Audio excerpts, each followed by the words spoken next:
Salut à tous. Alors, ce matin, on va taper un peu dans le gras. On va se faire un peu mal. On va parler automatisation inverseur de source. Donc hier, je vous avais fait un petit tuto sur comment utiliser un inverseur de source dans un dispositif photovoltaïque avec autonomie, donc avec ce fameux onduleur hybride avec stockage sur batterie.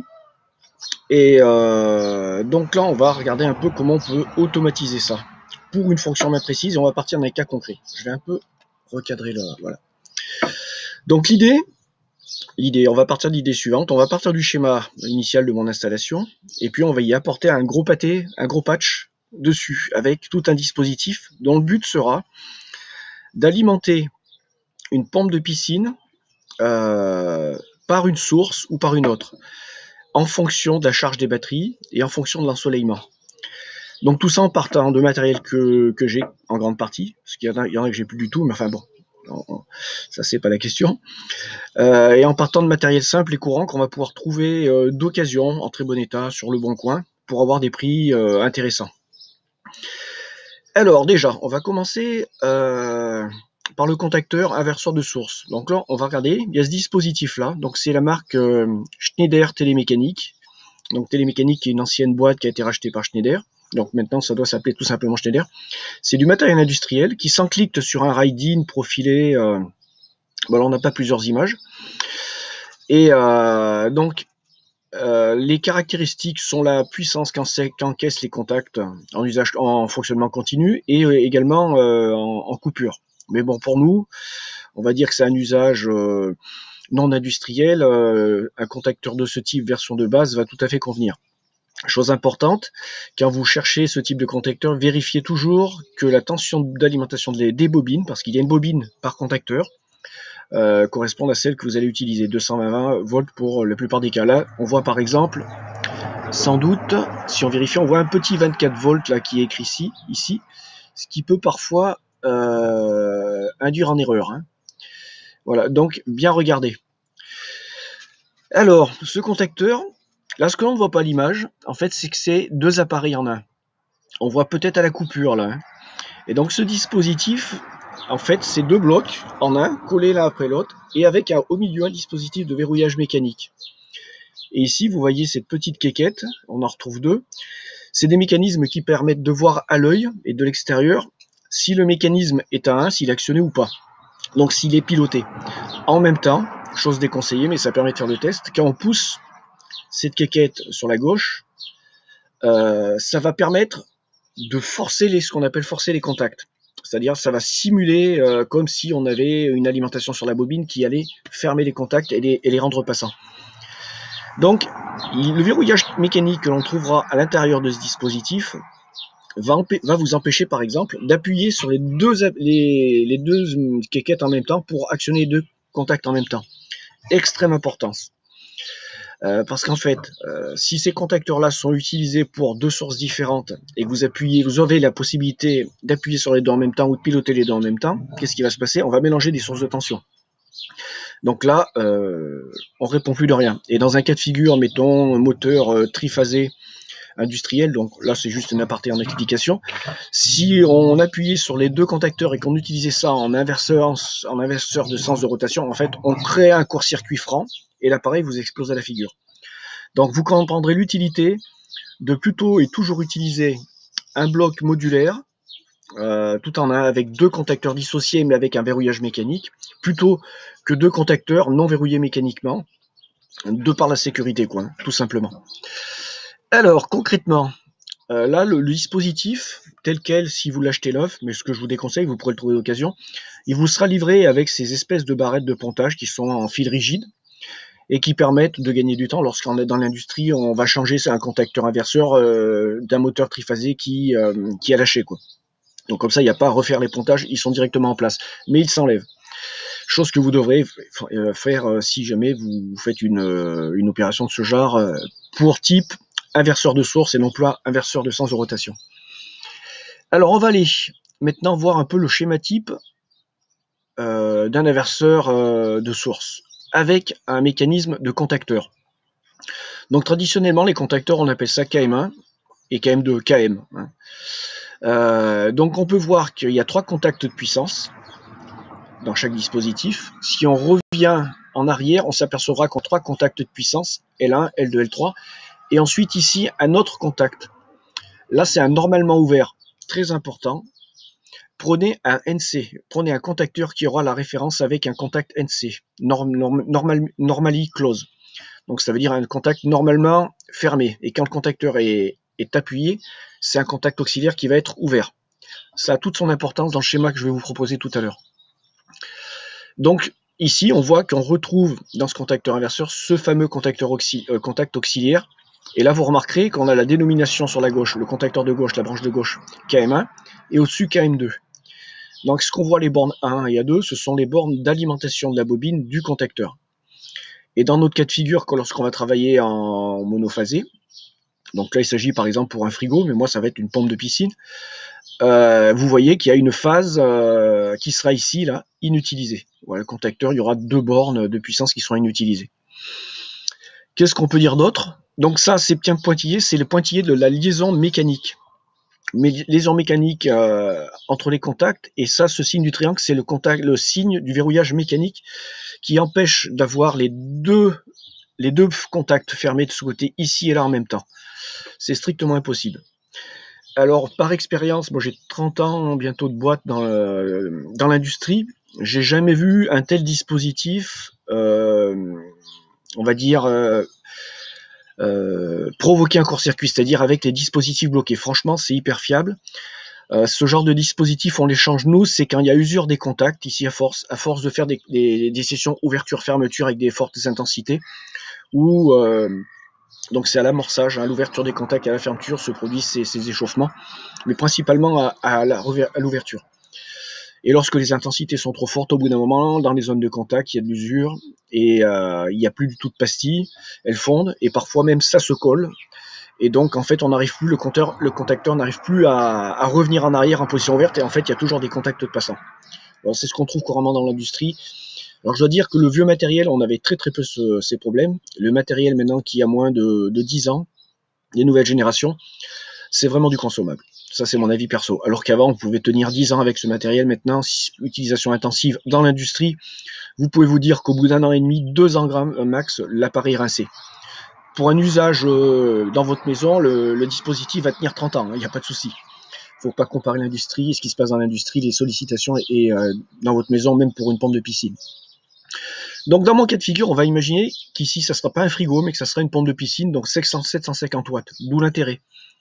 L'intérêt de pouvoir commuter une pompe de piscine, par exemple, dans une installation photovoltaïque autonome avec une bonne puissance disponible par solaire, ça va être, lorsqu'il n'y a pas de soleil et qu'on a nécessairement besoin de faire tourner la pompe de piscine, de pouvoir la faire tourner sur le soleil, sur le réseau EDF. Et s'il y a suffisamment de soleil, donc suffisamment de courant généré par votre système photovoltaïque, de pouvoir tourner sur le solaire. Alors, là, on a mon plan, l'ancien plan.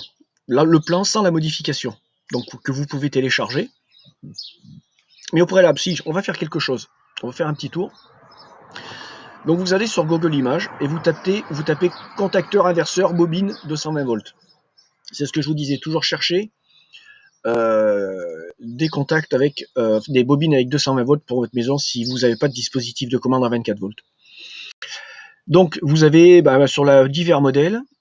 Moi je vous conseille sincèrement de prendre de la qualité, pas faire dans la chinoiserie, et rester sur du Siemens, et plutôt de chercher sur du matos d'occasion qui sera quasiment neuf. Hein. Parfois c'est du matos qui n'est encore pas déballé.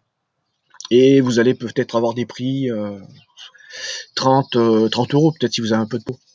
Alors par exemple, vous allez sur le bas, ici vous allez trouver là, juste en dessous de vous regardez ma souris, juste en dessous de l'image, tiens, voilà, je vais mettre juste en dessous, voilà, déplacer l'image.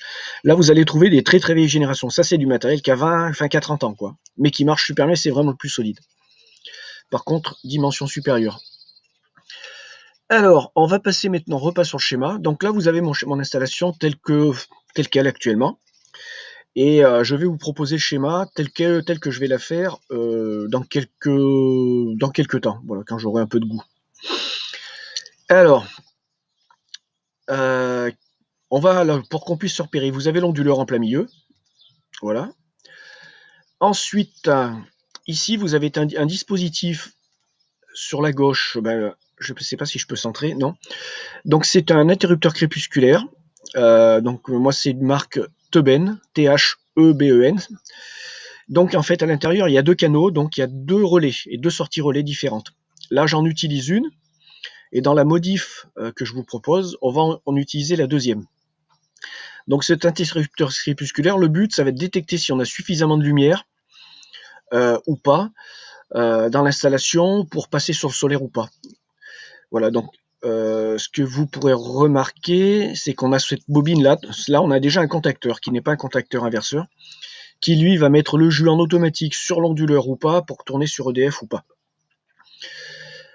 Ensuite, sur la gauche, là, une photo, carrément, j'ai voulu prendre une photo. C'est une carte électronique dont j'ai déjà parlé, qui permet de faire de la détection de seuil de tension.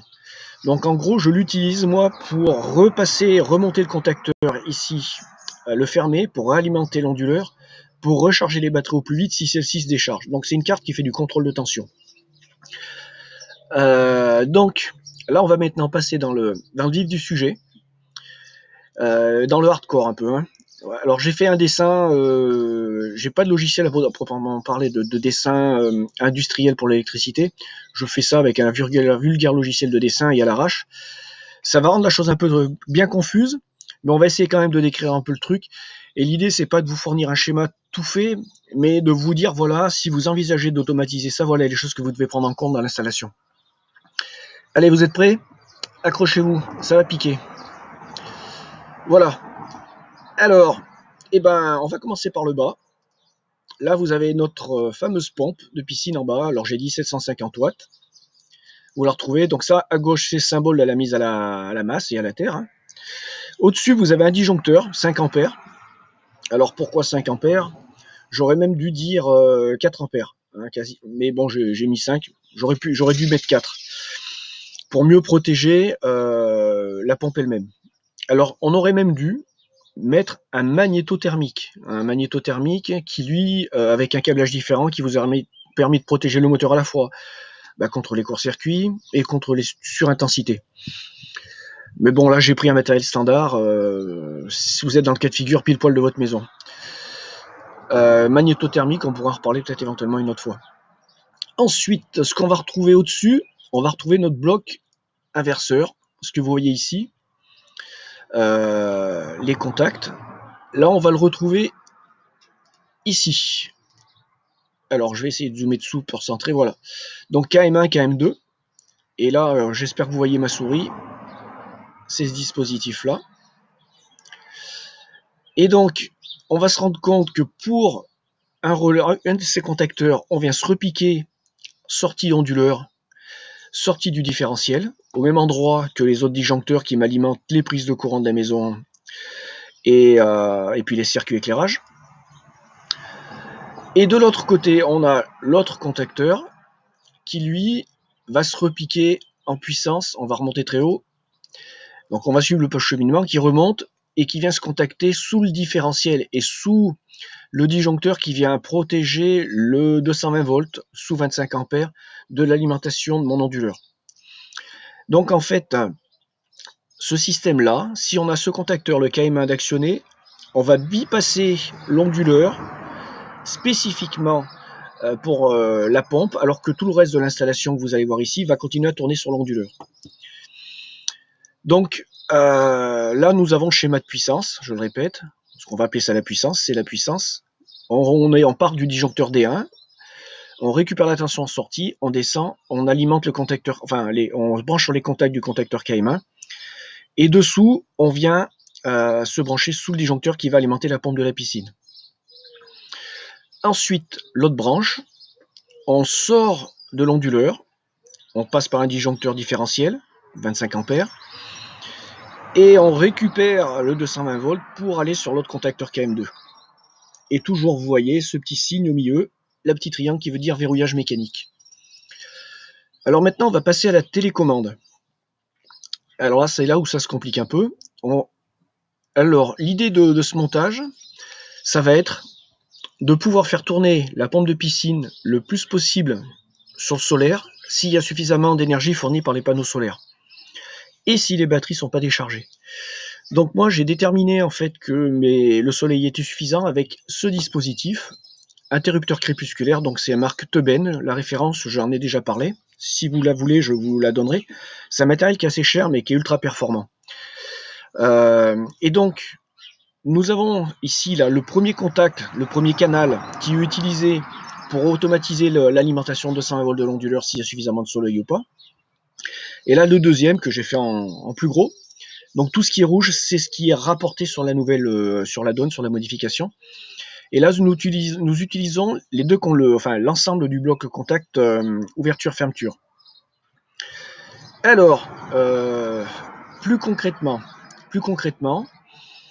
donc on va récupérer ici, j'ai la protection par le D2, disjoncteur D2 de la télécommande.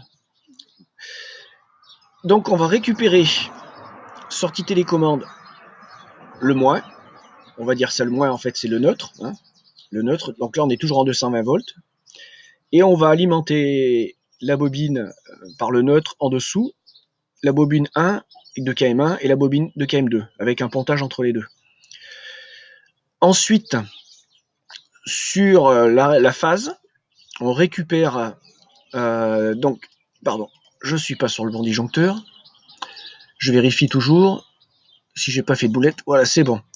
Donc ici, on récupère sous la phase, sur ce fil-là, on descend à un deuxième bloc, une deuxième carte, qui là sera spécifiquement faite pour contrôler si la batterie est chargée à une des batteries est chargée à 100%, ou toutes les batteries, mais là je ne contrôle qu'une batterie. Donc on va régler un seuil à 13,5 volts. Et donc s'il y a 13,5 volts, votre dispositif sera paramétré convenablement pour ça. Le contact ici sera fermé. Ensuite, on repasse par le fil en sortie dans le commun de la sonde de l'intercrépusculaire. Et si on a les batteries qui sont OK et si on a une bonne intensité lumineuse, mettons 70 kilolux pour mon cas de figure, le contact intérieur se ferme, on récupère la tension là et par ce fil là, on descend et on alimente la bobine. S'il n'y a pas suffisamment de soleil, c'est l'autre contact qui va passer à 1 en passant par cette branche là et qui va fermer cette bobine. Et là, on sera alimenté par l'onduleur, par le soleil. Ah non, j'ai fait une erreur. Excusez-moi, c'est les inconvénients du live. En fait, c'est l'autre cas de figure. Si ici, c'est la branche qui alimente si on a suffisamment de soleil pour tirer sur le système voltaïque. Et là, c'est la branche qui alimente si on n'a pas suffisamment de soleil, donc en passant par le 220 EDF. Alors, ce qu'on peut voir, c'est qu'en sortie de ce contact, on va retrouver deux choses bizarres. Le contact de verrouillage KM2, le contact de verrouillage KM1. Donc là, c'est exactement le schéma qu'on peut retrouver ici. C'est ce qu'on appelle les verrouillages électriques.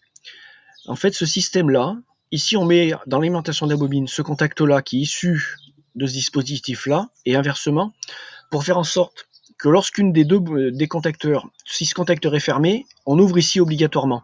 Ça empêchera l'alimentation électrique à coup sûr de la bobine, pour faire le cas de figure que je vous disais, que les contacts puissent être fermés les deux en même temps. Donc sur ces dispositifs, verrouillage électrique, verrouillage mécanique. Ensuite, une autre petite bizarrerie, ça va être ce système que j'ai appelé T1 et de ce côté T2 avec des temporisations. Je reviens, je vais vous montrer un de ces dispositifs.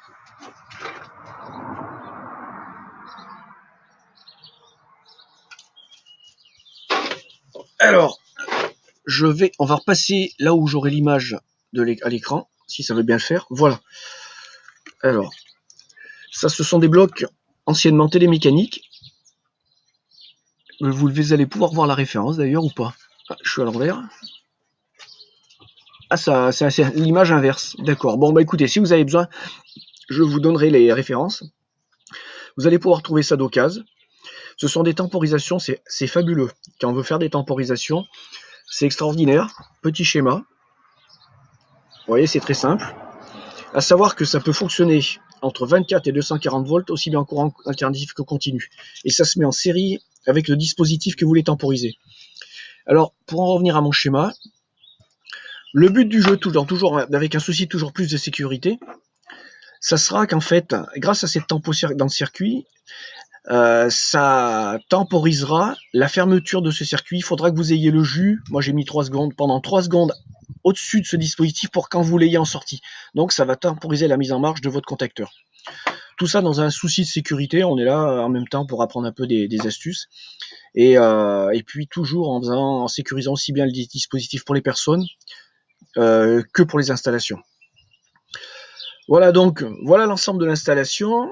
La carte, le câblage est le même, la carte EasyRL est exactement le même que celle que l'autre. Ce qui va changer, c'est là le paramétrage qui va la faire fonctionner sur un seuil de tension supérieur à l'autre. L'autre, moi je l'ai réglé celle-ci à 12,5 volts. Vu qu'à 12,5, elle va fermer le contact ici et elle va donc alimenter cette bobine-là et fermer le contacteur-là. Et là, dans le cas de figure-là, il s'agira de faire fonctionner l'installation que si les batteries sont pleines. Parce que le but du jeu, ça sera de jamais tirer sur les batteries pour faire tourner cette pompe de piscine. Voilà pourquoi. Et ben, le contact se ferme ici si on aura 13,3 volts. Moi, je vais mettre précisément, je vous le dis. Voilà. J'espère que vous aurez compris la philosophie du truc. Ne faites pas un copier-coller. Je vais mettre ce schéma en ligne en disposition. Si toutefois, parce que parfois je m'aperçois qu'il y a des petites perles, si je vois qu'il y a des erreurs, je le corrigerai. Sur la vidéo, je le mentionnerai ensuite en commentaire. Mais pensez toujours à vérifier le schéma que je vous mettrai en lien, qui lui sera le plus à jour, plutôt que celui que vous verrez directement à l'écran vidéo. Hop, on va repasser ici. Alors, quoi dire d'autre, hein, quoi dire d'autre? Je pense qu'on a fait un bon dépoussiérage avec quelque chose, un contenu bien technique et bien indigeste. 1000 excuses pour le schéma à l'arrache. Je me suis pas doté de logiciel de dessin. À vrai dire, et sincèrement, je fais de l'électrotechnique toute la journée. Et puis voilà, quand je suis à la maison, c'est pas le truc qui me passionne. J'ai pas envie du tout de faire de schéma et d'avoir la rigueur que je peux avoir dans le monde professionnel directement. J'essaie de faire au mieux avec le temps dont je dispose pour vous fournir un peu de matière première si toutefois vous en manquez. Et en toute modestie de mon côté et de ma part. Allez, sur ce, écoutez, bonne journée. Et maintenant, on va envoyer la vidéo sur le serveur. Ça va prendre très longtemps.